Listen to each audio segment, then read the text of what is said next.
So welcome to the Women in Architecture Motherhood Panel of 2025. It's called the Juggling Act, and with us today we have Chin Yao, Christine Sheng, Nhasala Nahar, and Maggie Wylie. I am yours truly, Alexandra Chavez. I am the current chair for the Women in Architecture Committee this year, and we couldn't do anything that we do without our amazing sponsors. Um, Andalusia, Understanding Windows, Bespoke Career, Cedar, Contra Collective, Farmhouse Stone, Gospernal Film Photo and Education, Cook McIntyre Construction, Live Oak Builders, McKinney York Architects, Michael Shue Office of Architecture, Miller Imaging and Digital Solutions, Page, ProSource, Rogers O'Brien, Seven Scout, Sierra Pacific Windows, Skelly Build, Toner Home Performance, UN Studio, and Word and Card Design Group. And again, to remind you all, our mission is to promote, validate, and illuminate the role of the women within the architectural field through fostering community, fellowship, and education and outreach. Next is our, oops, sorry. Before, I wanted to make sure, remind everybody that we are going to have a Q&A at the end of the session. To please to add your questions into the chat while the presentation is going on and the panel's in full discussion. I wanted to introduce to our amazing moderator, Chin Wao from SAM Architecture. She's also one of our subcommittee chairs for this year. She's been helping in WiA for many years, and she asked to help us with the motherhood panel this year. So she's a new at this role, and I am so happy that she has stepped in for that. So Chin. Thank you, Alexandra. Hi, everyone. I'm Chin Yao. I'm a senior associate with SAM Architecture. I've been a practicing architect about 15 years, primarily in the Northeast, and then moved to Austin about 3 years ago. I joined SAM Architecture actually while I was expecting my second. I have a 10-year-old girl and an 8-year-old boy. And the reason I joined SAM at the time is because we had a very flexible and progressive office culture. So anybody could work remotely and have full flexibility and a lot of support in the office. So I found a really great place, and I've been there for about 9 years. And since relocating from Boston to Austin, I found great community with WiA, and I also support the ACE Mentor Program with their scholarship committee. So I'm very excited to be moderating this discussion. We're hoping to keep it a conversation. Thank you to our panelists, Maggie Wylie, Christine Sheng, and Nhasala Manandhar. So welcome, everybody. And I'll just have each of the panelists maybe introduce themselves, tell us a little bit about yourself, your kids, and what you do professionally. And then an icebreaker we have is, who is your role model? So I think we'll start, Christine, we have Christine with us on the phone. If Christine, are you able to just introduce yourself and tell us more?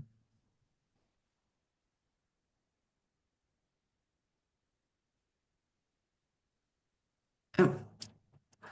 How about now? Yes, we can hear you now. Me? Yes, thank you. Okay, great. Great. Thank you for being patient with me. I can explain myself.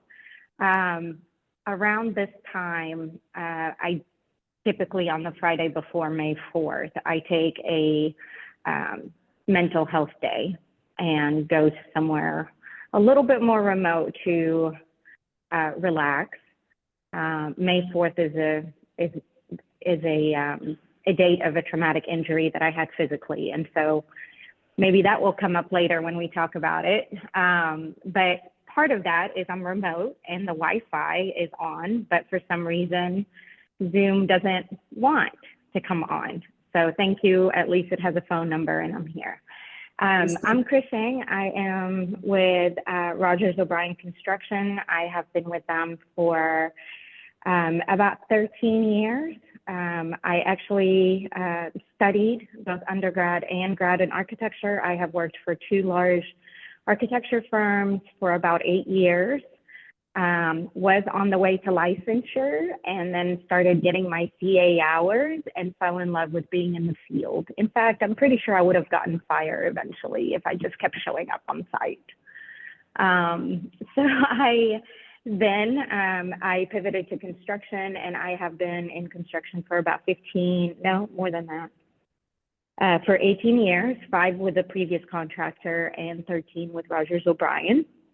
And I have been so fortunate and blessed to have the AIA Austin community around me and the WiA committee and its members. So I am very, very grateful to be here. I also was part of the team that started the ACE Mentor program in Austin, and so glad to see so many that are involved in it on the call. Thank you. Thank you, Christine. Next, we have Nhasala. Nhasala is actually also a subcommittee chair for the Motherhood Initiative. But Nhasala, would you like to tell us more about yourself? Yeah, good afternoon. So I have a little bit different background. I say different. I have an undergrad architecture and have a grad in landscape architecture, but I've practiced landscape architect for 10 plus years now. So kind of juggling in between the juggling act. And then what is different is I just started. I say I just started, but I've been in role of park specialist in City of Round Rock Park Association. I've also in that I transitioned from an Austin-based landscape architecture RBI to founding my own company, NM Landscape Design and Services LLC, and then transitioning into a role of park specialist at City of Round Rock. There are a lot of things that went into play. I'm also originally from Nepal.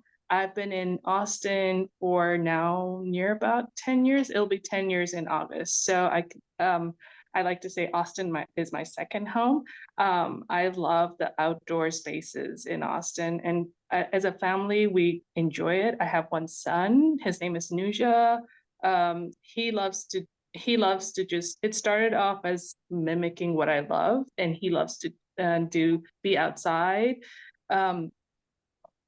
And so that's how he's also creative. So it was always like mom, son, and my husband is a creative. He's not in the construction industry, AC industry, but still it feeds into one another. I just have been part of WiA member. I used to attend few meetings in Dallas. I'd started my career in Dallas in DFW Mesa. It was a place where I felt understood. And that's how I continued to Austin too. It started off as a Zoom meeting and I kept going on. I was silently listening, then slowly I'd introduce myself, and that's how I'm here, helping Chin Chin, but also being a panelist at the same time. Thank you. Great. Thank you, Nhasala. And then we also have Maggie Wylie with us. Maggie, would you please share a little bit about yourself and your family and what you do professionally? Thank Sure. you. Thank you. I'm Maggie. I am owner and principal at Point B Design Group. I started Point B in late 2017 and then had my firstborn in 2018. So, everything just sort of hit at once, and it was kind of true to me that I saw an opportunity and I jumped at it. And there's never a perfect time to plan and execute business or motherhood or anything. So I started my practice because I wanted to have something that was different than the historical way that an architecture studio is run, where we can have a little bit better balance, we can have work-life balance, we can zoom out and really look at what's important. That yes, the product of architecture and the building is important, but the entire process is equally as important. And it's important to consider yourself, your clients, your employees, and everything in between. And then that also adds to a great building at the end. So I sort of created my own destiny and created my own maternity leave policy.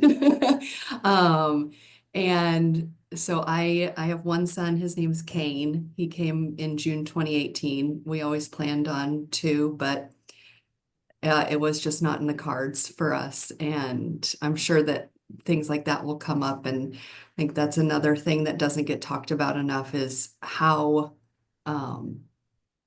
actually getting pregnant and having a kid, just that alone is a feat in itself. And he is an incredible child. He is creative, he's artistic, he is full throttle, he's calm, he's kind, he's patient, and he is sort of everything I want to be. So he's a good mirror for me to bring back down to grounding and really what's important.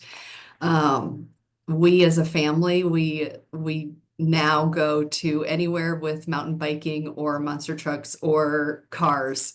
And instead of when I was younger, I'm thinking of traveling being, we'll go to Europe and we'll explore and we'll look at buildings and have these really cultural dinners and art. Nope, we're mountain biking, we're outside, we're doing that thing. And that's what fuels us, and that's what fuels me being able to balance and kind of offset and come back and be a better architect. So really just diving into creating a world and an environment and a structure of work that I want for myself and for my child and for my family. So that's me.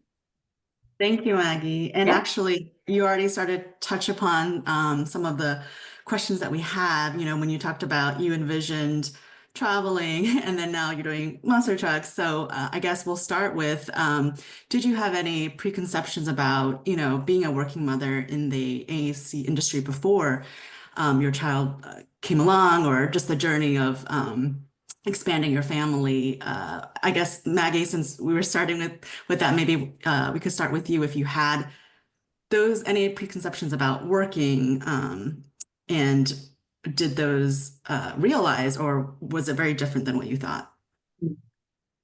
So I think that we can all agree that the history of the profession of architecture and AAC has programmed us that time is valuable. You have to iterate, you have to invest time, you have to be at work late, you have to, if you're not here for all hours, then you're not working hard enough and you're not doing enough, and your whole life should be built around your profession, and that is also your identity.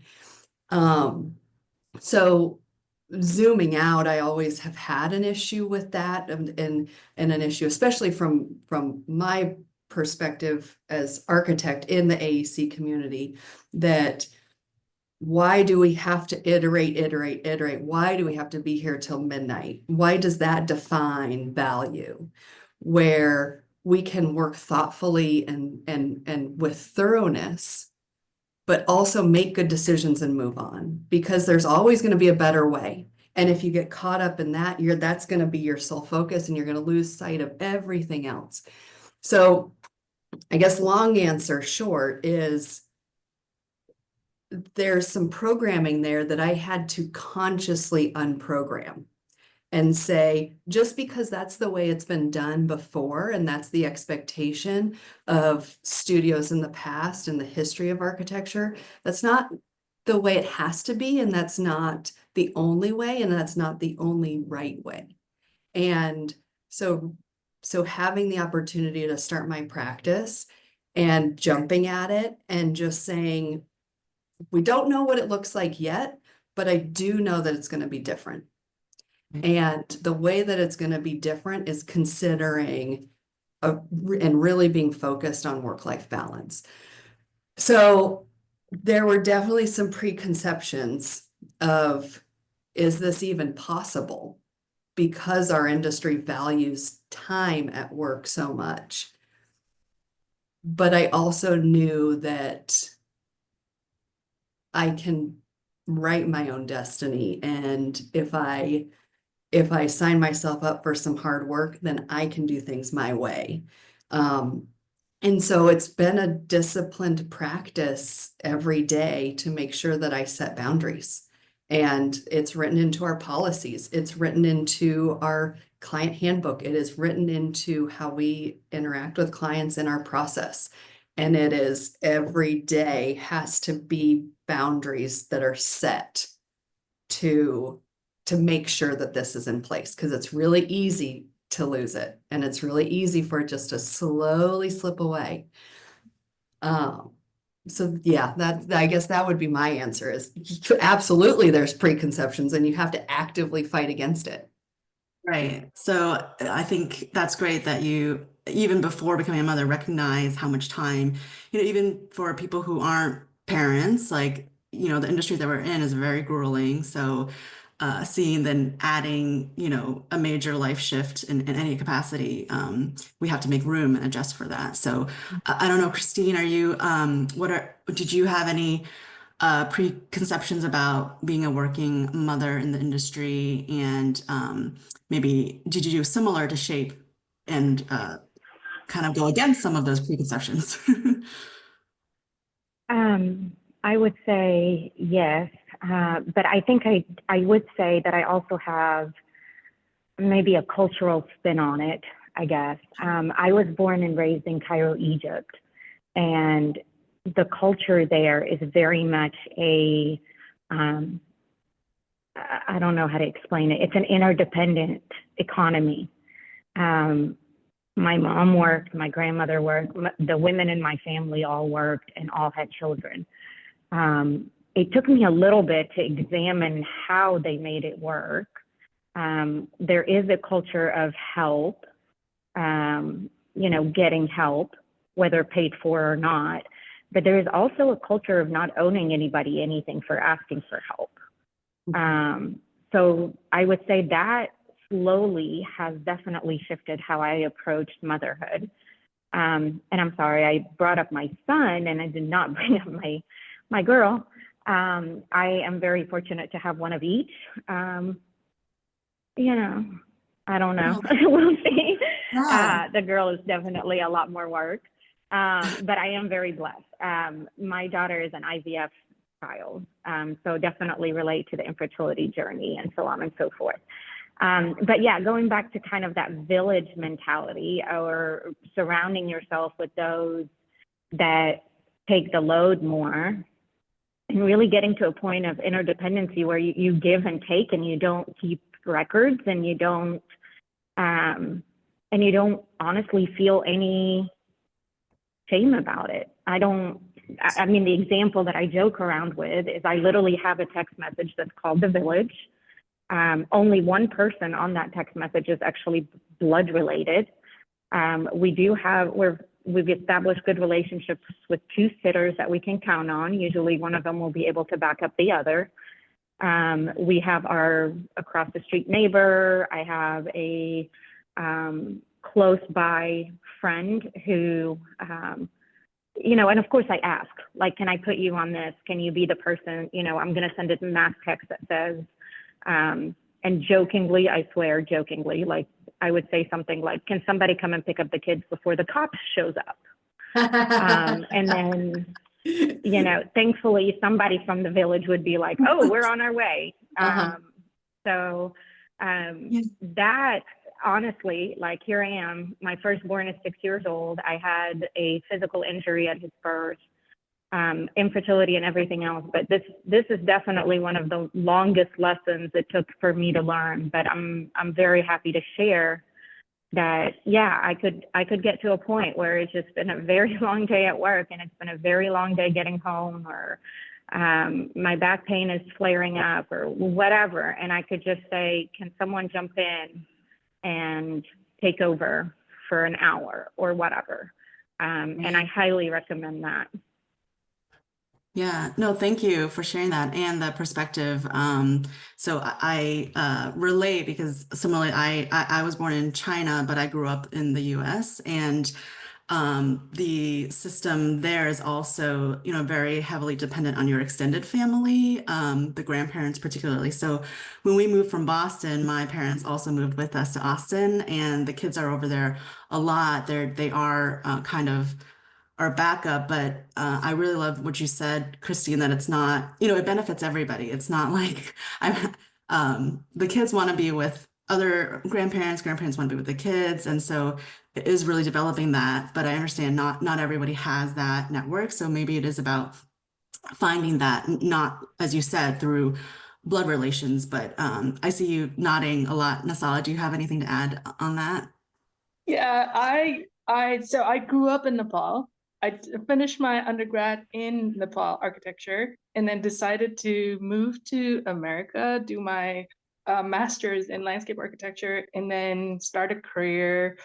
And I was closing into my late 20s, 30s, and my husband was like, we were both like, okay, we got to start having a kid no matter what. And it's going to be really hard afterwards, and that was like, I knew that it wasn't easy because I was in a different culture itself. I grew up in a culture where, like Christine said, it was like a whole village that was helping. But also, my village was a little bit different when growing up because all women, except an aunt, were housewives. So they were solely concentrated on raising children, providing food, and everything in between. And I was breaking that norm. And one, I was working, and I was working with I didn't have that family circle around me here. And that was very difficult because it was me and my husband trying to work through having a baby. And also finding a network of friends and extended relatives, extended family. I was in Dallas when I had my son, and we have family, kind of extended families, and they became a very close network at that time. And I was really happy and blessed to have that. And slowly, there was willingfulness of some friends, some people to help us, and we reciprocated in different ways. And moving to Austin, it was starting the cycle one more time. My son was 18 months when I moved to Austin, and finding that network was really difficult in the beginning. I didn't know who to trust. I didn't even know if I wanted to have a babysitter, and we went with daycare, trying to figure out what is the longest daycare we can have so that we have some bit of work hours that can be done. And that was really challenging in the beginning. I think the most difficult was moving to Austin. Um, and also so I was on a work visa and I couldn't take leave. If I'd taken leave, then my work visa would be in question. So that was another struggle. Every time I thought about, okay, I want to drop off and not work, it became really hard. And I'm like, okay, do I want to, what are my choices? And kept working and also trying to slowly build up that network. Great. Yeah, it definitely takes time. And Maggie, I saw you nodding. I didn't know if you wanted to add anything, but go ahead if you Yeah, did and want to share something. I think that it's so multifaceted and it's so important even for us and for our well-being to be able to have that help and space, but also for our kids to have lots of resources of mentorship and Mhm. relationships with adults that aren't just their parents or aren't just their grandparents. Like looking up like friends of ours that will pick up Kane or play with him or watch him while we need to do something that no blood relation, no anything, but they're good, solid people that share our ethics and values, but have a completely different background than us. And for him to be able to grow up and see that, to me, sets a foundation of him being able to be a compassionate, good adult later in life. Right. Yes, getting that exposure, and we learn from what we see and experience. So I could definitely feel the value in that. But then I guess one question that I was curious, because we have talk about our family, but then we all do love what we do, and we have kind of another family at work, in a sense, like people that are coworkers, maybe clients, or just a big network of people professionally. And I guess one of the questions about the juggling is, when do you say my work family needs me, or my family? It's not about like giving attention to one versus the other, but have there been experiences where you do need to make those that decision, and kind of what process goes through your mind? I don't know, Christine, do you want to start us off, if those situations come, which I'm sure they do? or anybody, I don't know. Nhasala, did you have something? I do think that help is the most important. Like, you don't have help, Mhm. then you don't have anything. Even if when you're the head or the employee, if you can't work, you have to say you can't, and that is your boundary. Setting your health boundary is important, even at work. Sometimes you have to make a decision. Your kid is sick. You won't, you have to give that time. Sometimes your kid is your work people. If they're really struggling, you just have to make up maybe extra time, or have a weekend brunch or something, to relax that whole situation.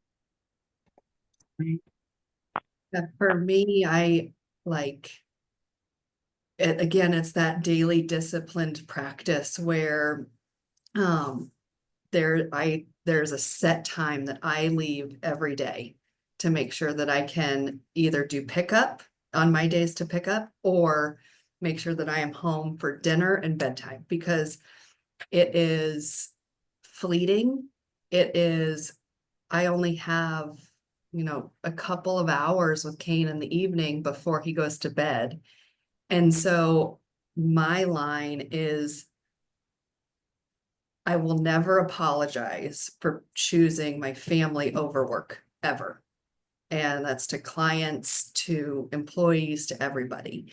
I'll explain, but I will never say, oh, I'm really sorry, because there's nothing to be sorry for. And to really be confident and hold that line, I have found everybody respects it. Nobody questions it. Nobody but as soon as you say, oh, I'm really sorry, but then it leads to doubt, and leads to them being able to be like, well, do you really need to? Or but with that discipline practice over time, it it's also me leading by example, that I want my employees to have this work-life balance, and which means when you're in the office, we are focused, we are present, we are working with effectiveness, we're not dilly-dallying, so that we can have that hard line.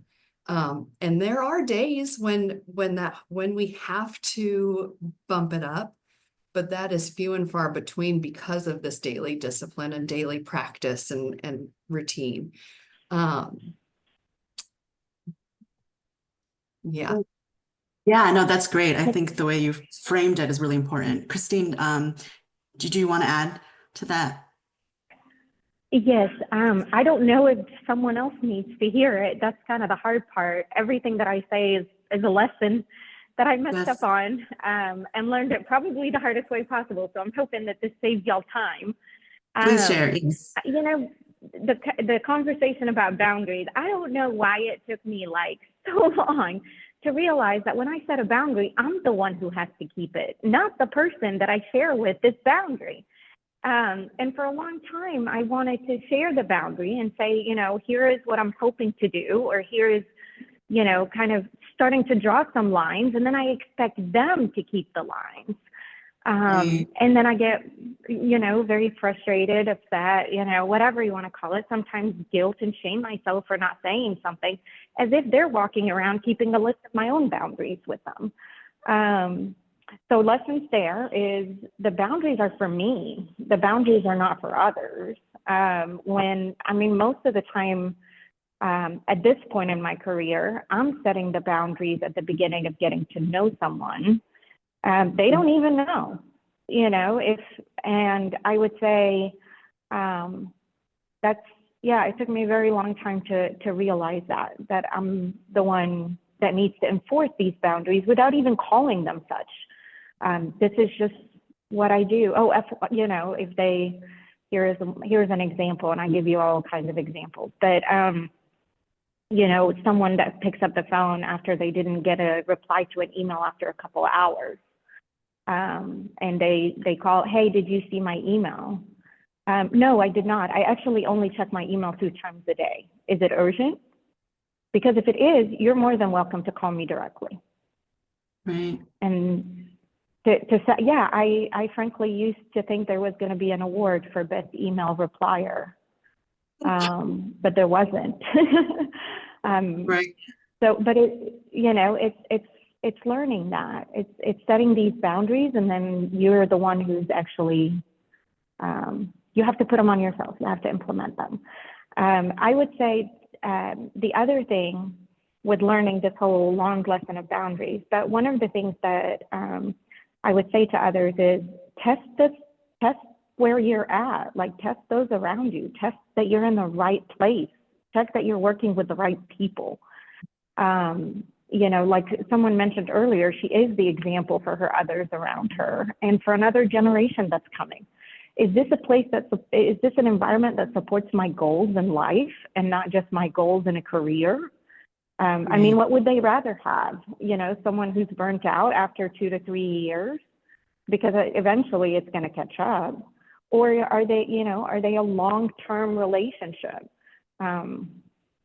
To tell you the truth, like that's definitely something that I've experienced where I work, and others around me that were more family-oriented and more, I would say long-term thinkers, not burnout, not career burnout minded, and not putting the job ahead of life. And it took me a very long time to watch and learn from them. But to be, to question, am I in a place that supports my goals? Do I feel comfortable sharing my personal goals with my boss?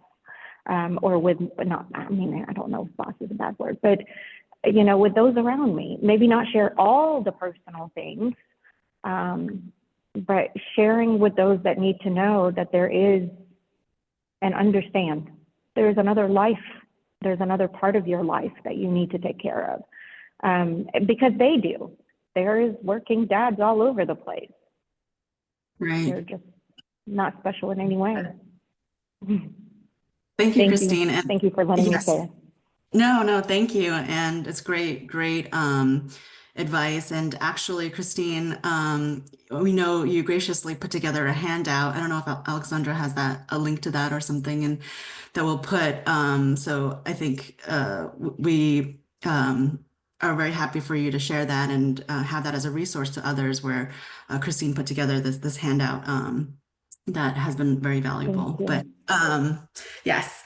And so I guess related to that, I think one of the great things that Maggie and you all talked about is setting your boundary.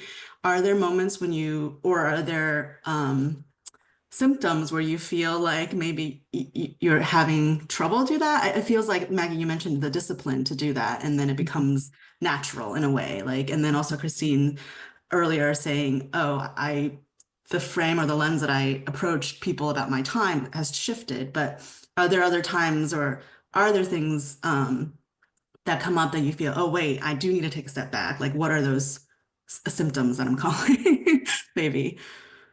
I think it's really to Christine's point where it's your own self that is gonna push into that boundary. For me, it's that programming that you're not here enough, you're not doing enough, you need to do more at work. And it's that shadow person that's whispering. And it's when you lose that confidence in where you are and where your boundary is, and you let that slip in, then you start to question, am I doing enough? Am I doing things right? And then that starts to spiral. And as soon as you can kind of like nip that, then you can get back into center. So that's what I find is like the biggest enemy. To me, it's if you set it early and you clearly communicate it, people don't question it. And if you're pacing your project workload and your deliverables in a way that you can work while you're at the office consistently and effectively, then you don't have to push into your boundary because you're not putting a deadline earlier than it should be. You're pacing accurately based on your pipeline, based on your bandwidth, and balancing your bandwidth with how much you want to be at work and how much you want to be at home. And it's your own self-doubt that really starts to say, well, you could do one more iteration. Are you doing enough? Is it do more? That's for Yeah, me at least. that's all. If I may, can y'all hear me? Yes, please. Yes. Go ahead. So not me at all. I did not come up with this, but I heard someone say, you're an architect, right? And you're like, yeah. I'm like, oh, I bet you're a really good planner in life and you design your life in such a great way. And I was like, design my life. What an interesting word. But I would say, again, another lesson that took a long time, but because of, that village, learning the village, but also learning the self-care team. I don't know if that was going to come up or not, but because of my injury, I have to see, I'm closely monitored. I have PT. I have, I can't do certain things. So now I have to do different things and, all these things. But I've learned there is actually a team of individuals that are helping me with my well-being goal. And a lot of what we talk about is this self-awareness, self-knowledge of, I tried that, but I hated it. So I'm not doing that again. But then the next piece of it is, well, what else are we going to try? And I would say I've learned that quite a bit through this journey of, I'm looking to design a life because I only have this life. I only have this body. And I want to love it. And I want to take care of it for my children and for generations. And shifting that perspective from it's hard work, it's hard to have the discipline to this and that, to having it as an opportunity to say, how would I plan my day where, I would say, for example, Mondays are brutal, meeting after meeting after meeting after meeting. Well, Monday afternoon is is typically a lunch with someone I like, and I schedule those. And then I have to go to PT because PT works the same hours as we do. I still struggle with that, but they keep the same working hours. And then I actually have an end of day body massage. I've learned that that's a way to look forward to the end of the day. It's a 20-minute massage, and you just need to find a place that will be like, oh, we don't have that in our scheduling, whatever. I don't care. Like, let's make a way. Let's figure it out. Let's just figure it out. But like, it's that process of learning, okay, what does my day entail? What does my effort entail? And since we are amongst friends in architecture, the deadlines of a Friday midnight should be no longer existent. I don't know. I get asked every once in a while, and I'm like, estimators aren't looking at anything till Monday. So can we please not kill ourselves? What's the and there difference isn't, between Friday and Monday? Nothing. Right. Yeah. Sorry Well, to it interrupt is you. if you're someone that's gonna. Oh, I'm sorry. It is unfortunately opens the door to them. Like, you know, it's like we said we're going to turn it in on Friday. It's going to be, you know, then I get it like 2 o'clock on Saturday morning. In a design build effort, like we're having these conversations. Like, okay, when do you want that deliverable to be? Oh, you know, we're going to start pricing with this. How about specs come a day later? You know, things like that. You know, it's just having these conversations so that it's not brutal on the team members. Right. Yeah. Great. I guess we do actually have some questions too. Or Nhasala, did you want to jump in there a little bit? No, I'm good. I did want to say that, you know, after many years in corporate and then changing and figuring out what I want, what I really, really want, was interesting because it came up in when people asked, like when I was interviewing for various jobs, I was like, oh, this is what I really wanted. And they had the questions, I just had to answer them and figure it out for myself. So you know, if you don't seek for it, you don't find it either. That's another lesson learned. And then my most important thing was Nuja's time. And his childhood won't last forever. That was my big thing too. And so it was like, okay, how do I make the most of the time I have with him? And how do I make the most of time that I can be creative? And balancing that, just setting boundaries to, I won't answer anything at 10 p.m., you know, or like in between my child and me. I don't want to look at my phone and answer these questions because this is after office hours. Kind of setting that boundary also helped quite a bit. Great.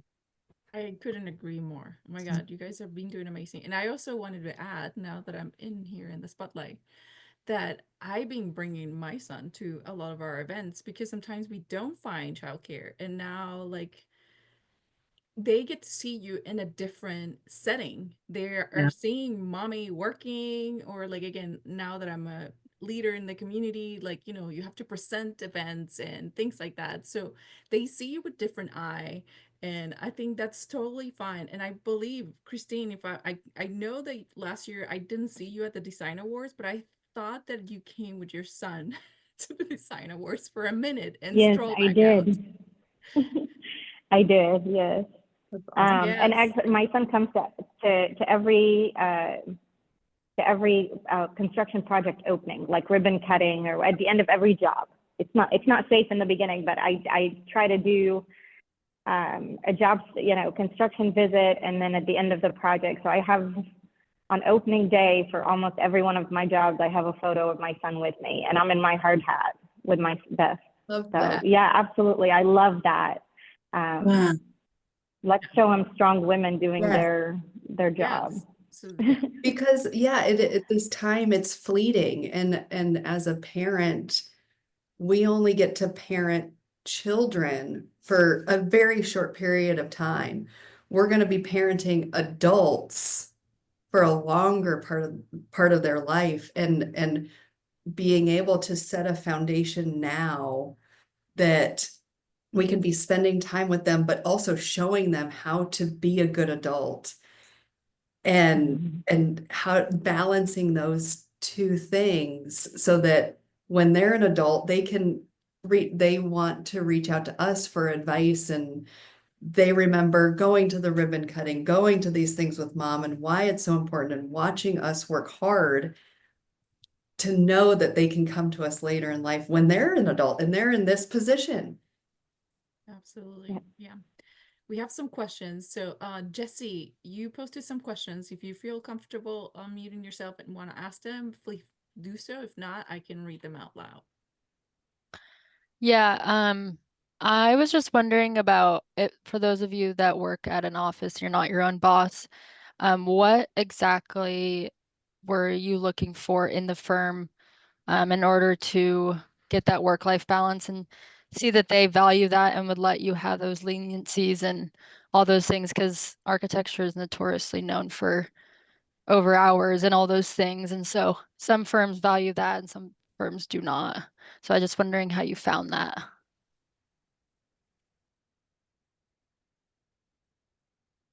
Renee, Nhasala, did you want to take that? I can also offer some. Yes, just starting out. So building up values for myself, right?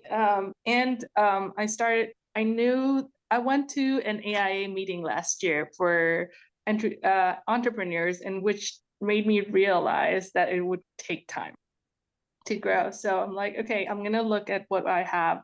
And I went to public sector and it helped quite a bit.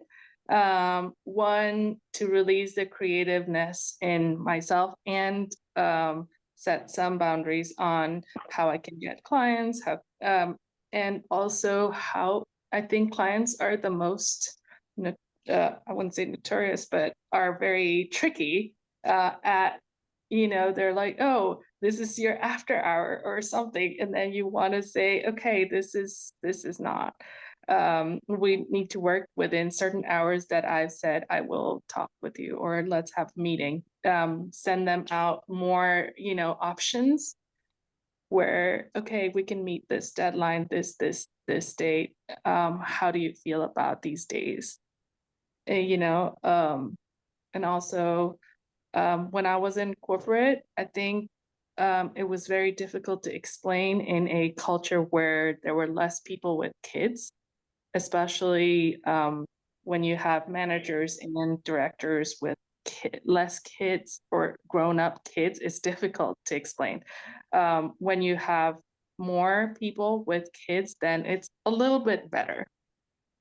Right. I think I was gonna say, you're right. Like there are a lot of firms, it is a lot dependent on like the firm culture. And then maybe your question about what do you look for? I think maybe some of that is the makeup of the firm and the leadership. And um, for me joining SOM, we are like 90% women. We have a lot of mothers. We've actually, it was a running joke that there was always somebody expecting in our office, and that ran for like 7 years until we had a little gap for 3 or 4 months. And I don't know if it's possible to find out that through a website or something, but I think it is the makeup and kind of what values they put forth maybe on their websites and stuff too. Yeah, and I think, Jesse, I don't know if you're in architecture field or engineering, but just this community is so tight knit and we all sort of know each other that just asking questions around the community to see kind of who follows that philosophy. And then in the interview process, I would say not just asking about flexibility, because flexibility means a lot of things to different people. And it would be more about the culture and what outside time, work, boundaries do they see as valuable to you being a better employee in the office? And to me, that then triggers that they might really support protected PTO, where they want you to travel, they want you to take a break and then come back.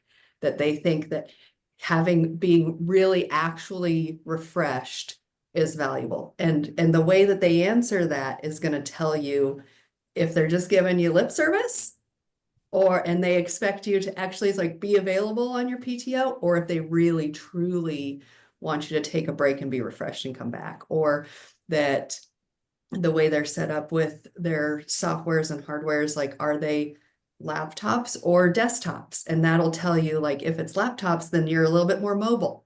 And there is a little bit more built-in flexibility that way versus it's a desktop, you're expected to be at your desk. So I think that there's some workaround questions that will all give you contextual clues. Thank you. That's I'm helpful. sorry. May I just add a quick thing? Please. I would say, to be absolutely frank with you, I think a lot of it has to do with the direct report relationship. and how good and strong that is. So I'm not sure if the question was like, how do I find a firm or how do I manage it where I'm at? But I could tell you, regardless of what the quote unquote policy is, the strength of that relationship will make whatever policy on paper work for you or against you. You know what I mean? You could have someone that you're a direct report for and they see the same policy and they're looking at their watch at 8:05. Like, you know what I mean? So or you can have a great working relationship. You feel, you've even shared some of your personal, they want to see you thrive. You proved yourself. You're an asset to them. And there's not even a question of how hard you've worked and invested in the company and what you're doing. Like, you may not even be asked, what are you doing? Where are you going? Because of the strength of that relationship. And I would say for me, frankly, I did not have that relationship with my direct report until recently. And recently, I mean 10 years, but really it's getting to a point where they're not even asking. I'm the one that has to remind them, like, oh, it's May again. It's the Friday before the beginning of May. I'm not going to be in. I'll probably not call.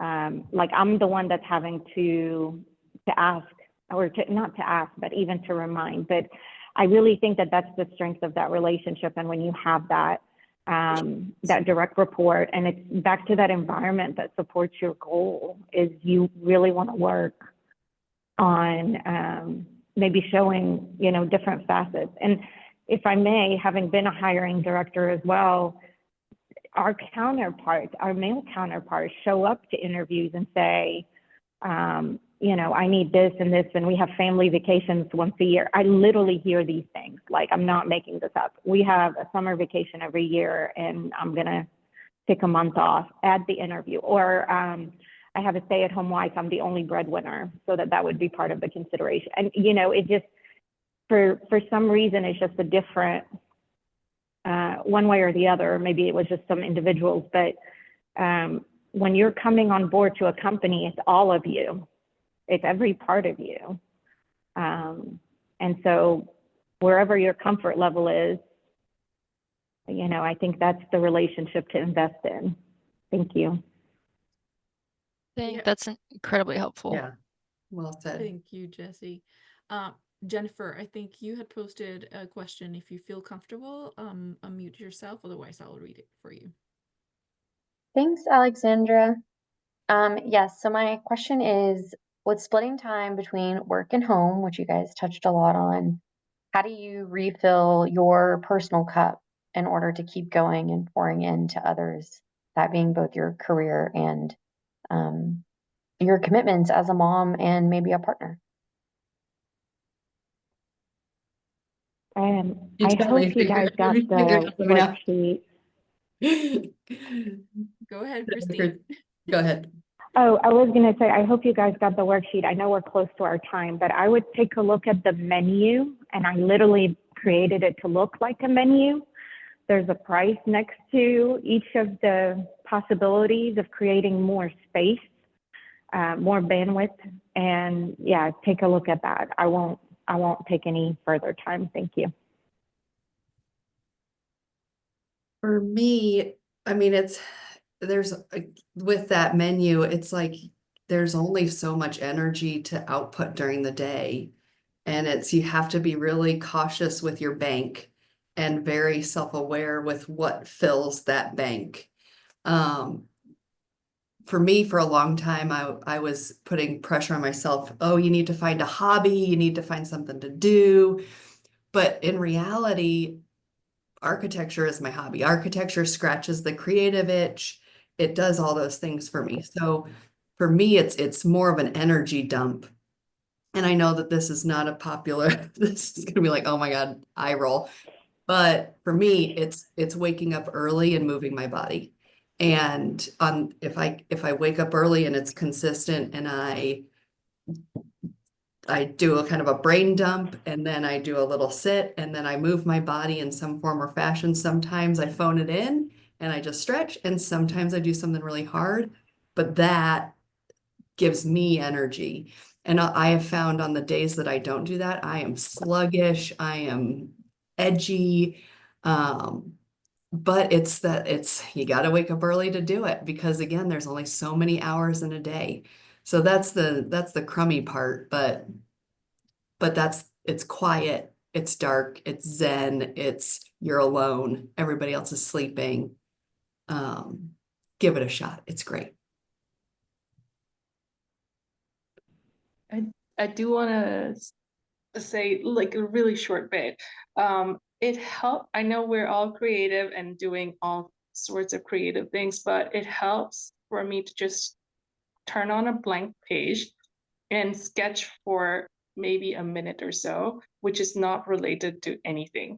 Just let your hands flow. Oh, I like that. Yeah, and it just gets me to a different zone and gets me going for the day. I'll have to try those. Yeah.